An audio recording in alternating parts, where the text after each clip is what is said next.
Hola amigos, perdonen la demora en continuar con este tema de metafísica y espiritualidad que hemos iniciado, pero por trabajo y viajes pues se hace un poco complicado y bueno, tengo que catartizar un poquito la pereza también que me agarra en algunos ratos libres y la quiero ocupar para descansar en vez que para hacer estos vídeos.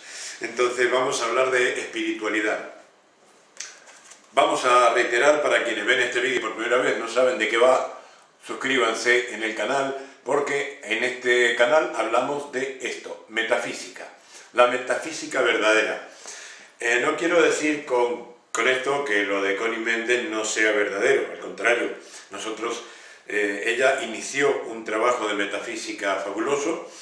Nosotros hemos continuado, digo nosotros porque somos muchos los investigadores, aunque yo estoy a la cabeza de este grupo de investigación, básicamente compuesto por caballeros templarios, y no son templarios católicos, ¿eh? No pertenecemos los templarios, quiero dejar esto bien claro, los templarios verdaderos, los templarios que hemos dejado huella ya en Egipto de hace milenios, no tenemos nada que ver con la Iglesia Católica ni con ninguna religión.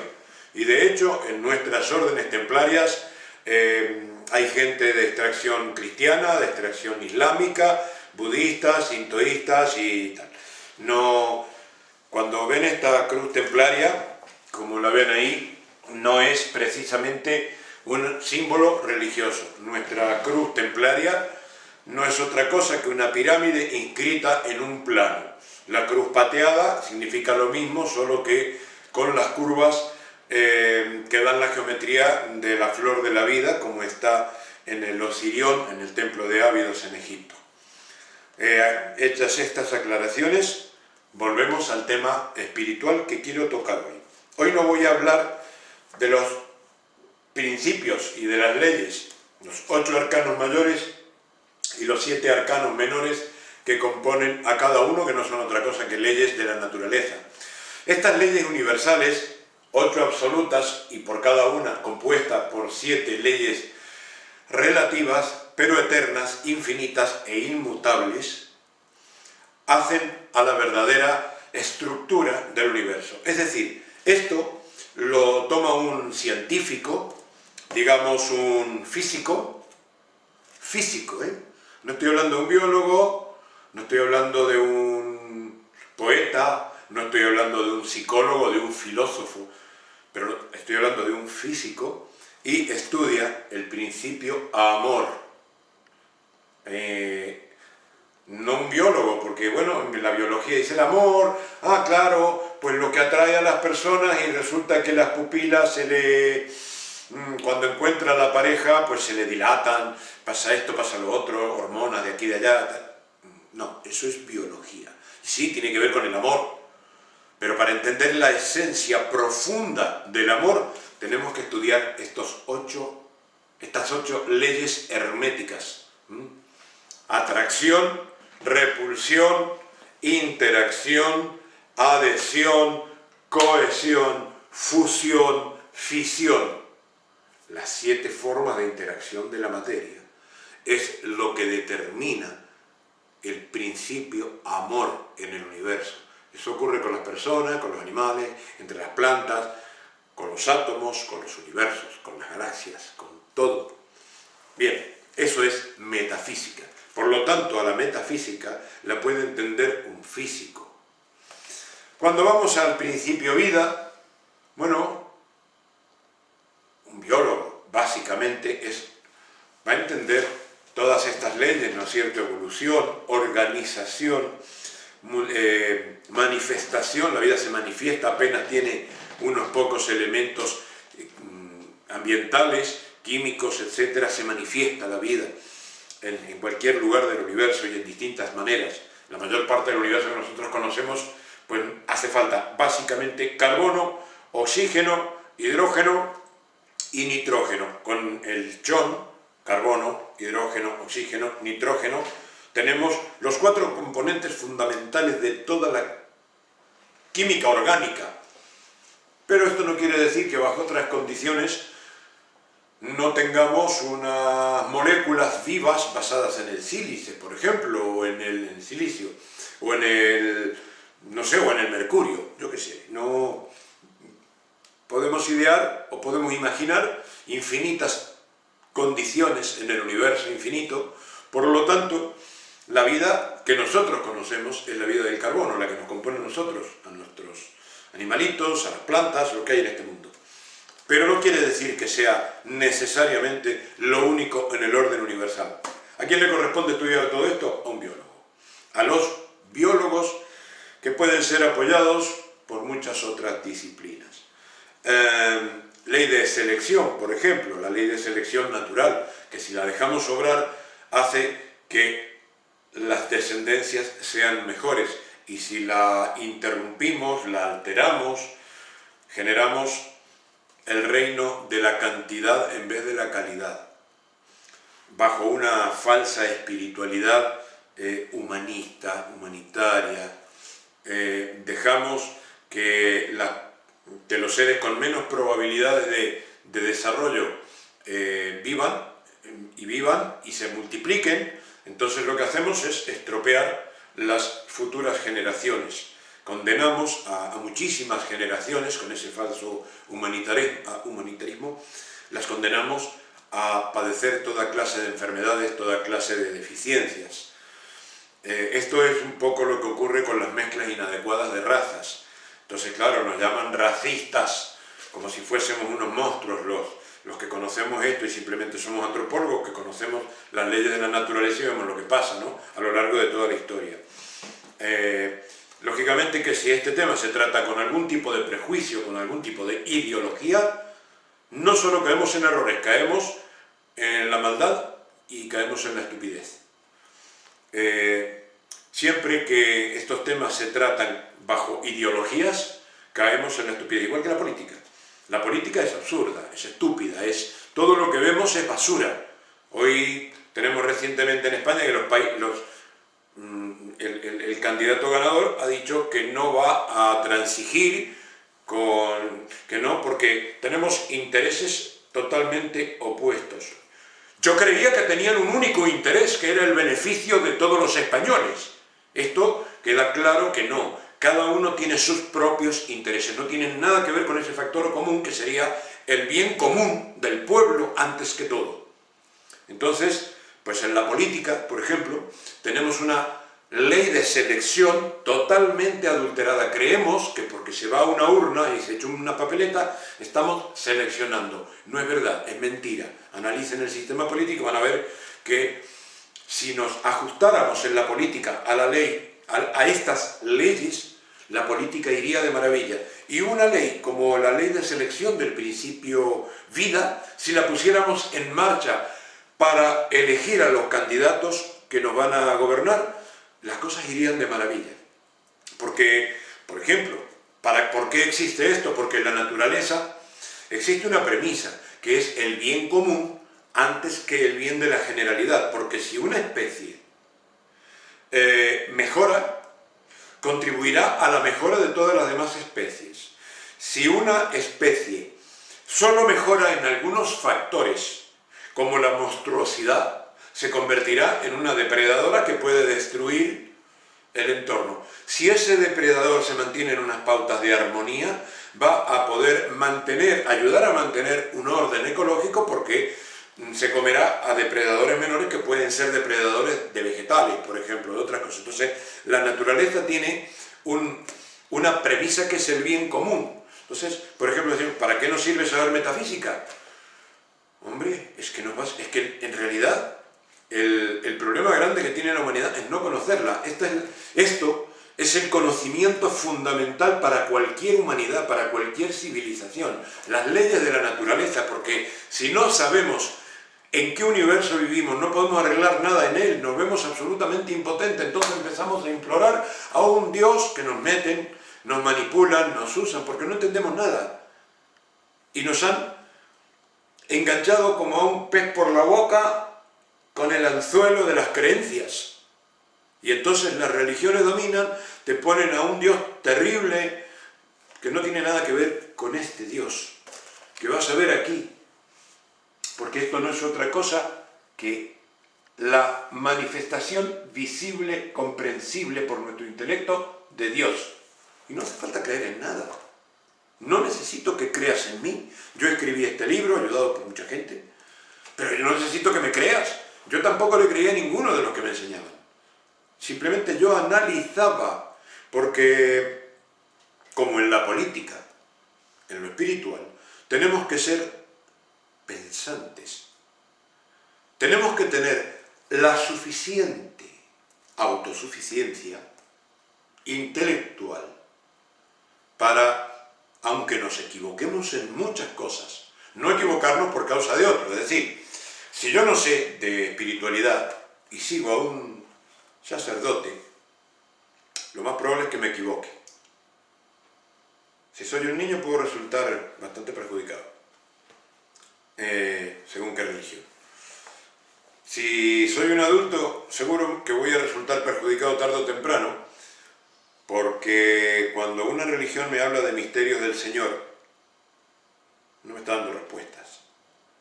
Y lo que mi mente necesita son las respuestas del Espíritu. Y una mente, cuando está preparada para hacer una pregunta, sea así de pequeñita o así de grande, es porque la mente está preparada para recibir la respuesta. Si no, no podría generar la pregunta. Sería un poquito largo entrar en esto, pero bueno, hay filósofos que lo han tratado, no me voy a quedar ahí. Sepan que si ustedes tienen una pregunta y me la hacen, es porque ustedes están preparados para saber la respuesta, aunque yo no la tenga. Entonces, bueno, pues la buscamos juntos o consultan a otro. Pero si ustedes tienen una duda, tienen que preguntar, tienen que investigar, tienen que averiguar, porque su mente está preparada. El que les diga, no, que tú no estás preparado para eso, como hacen muchos supuestos maestros, supuestos teósofos, supuestos sacerdotes, son manipuladores que no son capaces de decir, oye, perdona, eso no lo sé. Si fueran honestos dirían, es un misterio para mí. Busquémoslo juntos, investiguémoslo juntos. No, misterios del Señor, no. Misterios de Dios, no. Aquí están resueltos la gran mayoría de esos misterios que ya no, que se les ha ocurrido a las mentes de toda la humanidad. Y hemos podido armar este puzzle llamado, bueno, la tabla esmeralda. Se conoce como la tabla esmeralda, pero realmente la tabla esmeralda es solo el principio vida. Porque la tabla amor es el principio rubí, o la tabla rubí. Así como el verdad, el principio verdad, es la tabla diamante, o el zafiro es el principio propiamente dicho, es el más conocido como el Kybalión. Aquellos que han leído el Kybalión de Hermes Trismegisto, o por tres iniciados, que son comentarios al Kybalión, solo han leído esta parte, esta única fila, la tabla zafiro. El principio propiamente dicho que explica la mecánica universal. El principio unidad es la tabla amatista. Y el principio eternidad, pues no me acuerdo qué gema es, porque hay varias gemas negras. Y resulta que luego cada principio tiene infinidad de aplicaciones. Pero es que todas estas leyes, no es que se cumple una para que se cumpla luego la otra, pero no, todo esto funciona simultáneamente. Todo esto funciona, el universo, en cada instante, en cada infinitesimal fracción de tiempo, porque existe el tiempo, cuidado, hay una ley de temporalidad, así como hay una ley de espacialidad. Muchas cosas de la ciencia ficción surgen por intuiciones respecto a cómo funciona esto, y aquellas que son muy aberrantes, pues son aberrantes porque hay ignorancia respecto a estas leyes, espacio, tiempo.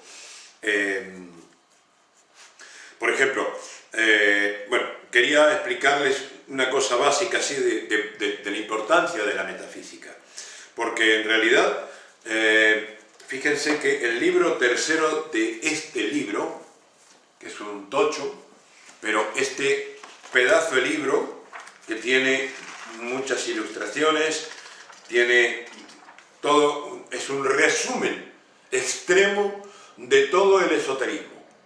Este libro, la Biblia 3, Testamento de todos los tiempos, con este libro de psicología trascendental, génesis y metafísica, se podría iniciar una nueva religión. Como me decía mi esposa Vicky, si este libro da para hacer... pero no, por favor, lo analizábamos, ¿no? Lo que menos queremos es que esto se convierta en una religión, porque esto es ciencia esotérica. Y la ciencia es ciencia. No tiene nada de creencia, no necesitáis creer absolutamente nada de lo que dice aquí. El libro tercero de este libro es este. Solo que mi padrino Ramiro de Granada me sugirió editarlo aparte, porque la parte esotérica puede que no le interese a todo el mundo, pero esto le interesa al físico y también a todos los demás, el principio amor, porque entendiendo sus leyes se entiende la física del universo muchísimo más. El principio vida, porque un biólogo toma esto y ve todas sus leyes, evolución, organización, manifestación, multiplicación, selección, adaptación y sustentación, y todo esto lo va a poder aplicar luego benéficamente para todos los seres que estén bajo su influencia. Estoy hablando de un biólogo, de un botánico, de un zoólogo, de un médico.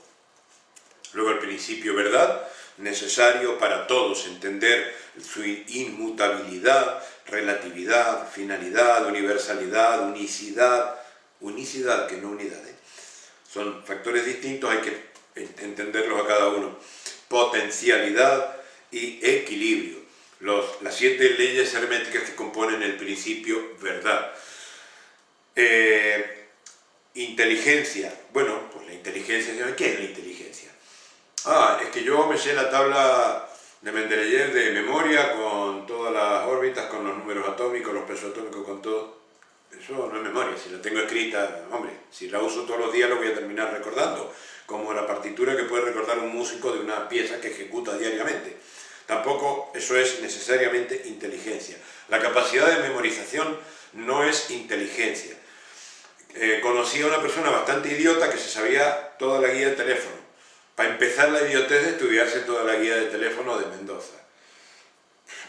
O sea, ya es una tontería perder el tiempo en una cosa así para salir y decir yo me sé todos los números de memoria, así nada más que para llenar un yo soberbio, un yo vanidoso, ¿no es cierto? Y sí, demostraba que se sabe, pero ¿y eso qué tiene que ver? No le sirve a nadie, porque para la guía está impresa. Podría utilizar su memoria de infinitas maneras mucho mejores, aprendiendo cosas que sirvan. Pero claro, en este caso solo servían a sus yoes psicológicos, a su yo vanidoso. Entonces la inteligencia no es solo memoria. Memoria es parte de la inteligencia, la capacidad de almacenar conocimientos, sí que es importante, pero yo a veces me olvido de lo que comí ayer. Sin embargo, no me olvido de determinadas fórmulas que tengo que usar cuando trabajo con pirámides y son muy, muy puntuales. Entonces, me acuerdo números, me acuerdo lo que me hace falta. Y todo lo que no me acuerdo es porque o no lo necesito, o lo tengo ya escrito y si necesito mirar. A veces yo no me puedo decir de memoria todo esto, y fíjate que lo manejo, me surge saber cuándo tengo que aplicar tal ley de tal principio cuando veo una circunstancia determinada. Ahora, si me pidas que te lea la tabla de memoria, pues nunca se me ha ocurrido aprendérmela de memoria. No me acuerdo a veces los símbolos, ¿y cuál es el problema? Y estoy todo el tiempo trabajando con ellos. Es que son cosas además bastante complejas en conceptos. No obstante, las puede entender cualquier persona, Esto está escrito. Cuando mi hijo tenía 13 años, ya estaba escribiendo esto y dije, como le dije a mis compañeros esoteristas, investigadores, antropólogos esoteristas, tenemos que escribir para todo público, no podemos escribir para esoteristas. Gurdjieff escribió un conocimiento extraordinario, maravilloso, todos nos hemos nutrido de él, pero para un espectro social, intelectual y demás. No, esto está escrito para que lo entienda hasta el más tonto. Y de hecho, curiosamente, personas muy inteligentes, bueno, profesores de universidad y tal, pues les ha costado un montón y me han dicho, pero no, es que hay muchas cosas que se me escapan, no consigo entender. Bueno, y sin embargo otras personas que tienen profesiones más simples, pero bueno, una cosa es en lo que trabaja una persona y otra cosa es a lo que dedica su vida, en su interior, las cosas que lee, cómo se nutre, lo selectivo que sea viendo televisión y si no la ve mejor. Entonces, bueno, pues hay personas que se lo han leído y lo he entendido todo. Claro, ahora tengo que volver a leer y después ver cómo lo voy a aplicar, que esa es otra. Pero entender, lo puede entender cualquier persona con la cabeza más o menos bien amoblada y mientras más libre de preconceptos, mejor. ¿Por qué? Porque al empezar a entender las cosas universales, nos damos cuenta que las creencias que tengamos de lo espiritual son intangibles, se deshacen. Con la luz de la conciencia se deshacen. Porque todo lo que yo podía haber creído de un Dios antropomorfo, un Dios que me puede señalar con el dedo, ese no es Dios.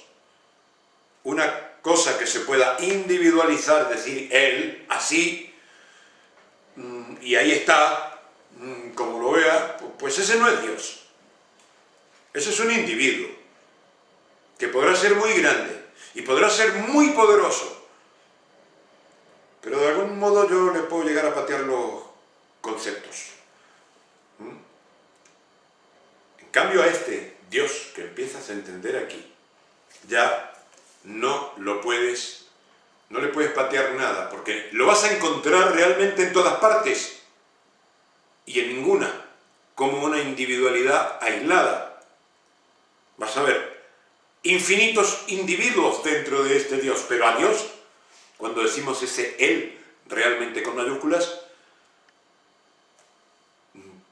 lo vas a entender como el tiempo, como el espacio, infinito, eterno, omnipresente, porque está absolutamente en todas partes, no hay nada fuera de Dios, todo está dentro de Él, Él está en todas partes, es omnipresente, también es omnisciente, porque tu conocimiento, pequeñito así, o grande, le pertenece. Es omnisciente porque lo sabe todo. Claro, todo lo que se sabe en el universo es Dios, es divino, es de Dios. Es omnipotente porque todo lo puede, claro. Todo lo que hay en el universo, todo movimiento, toda fuerza, todo poder, le pertenece a Él. No importa cuál sea la intención del individuo que ejerce ese poder. Ahí es donde también entra la ley de karma, según cómo haga, porque todo el poder que yo tenga, todo lo que yo hago, todo lo que yo puedo hacer y hago, es divino. Y todo lo que haces tú también, porque yo soy Dios, y tú también, y el otro también, y aquello también, y esta planta. Mira, dime si no es Dios, dime si no es divina esta plantita. El misterio de por qué llega la savia a cada punto de la hoja, incluso cuando estos árboles son gigantescos, bueno, pues no hay misterios. Si entendemos esto, no hay misterio. Dios no guarda ningún misterio. En la evolución, una subley de la evolución en el principio vida tiene que ver con una ley de la inteligencia. Por eso todos los seres tienen percepción, que es la primera ley hermética de la inteligencia. Porque si no hay percepción, pues estamos aislados. Porque todos los seres de alguna manera perciben. A un ciego, sobre todo si es un ciego de nacimiento, ya vendrá con otras capacidades un poco más desarrolladas, pero una persona que pierde la vista, luego resulta que empieza a desarrollar mejor el oído, mejor el olfato, claro, tiene que empezar a basarse en los otros sentidos, los ejercita, y así funciona todo. La naturaleza se las arregla para que la percepción no falte.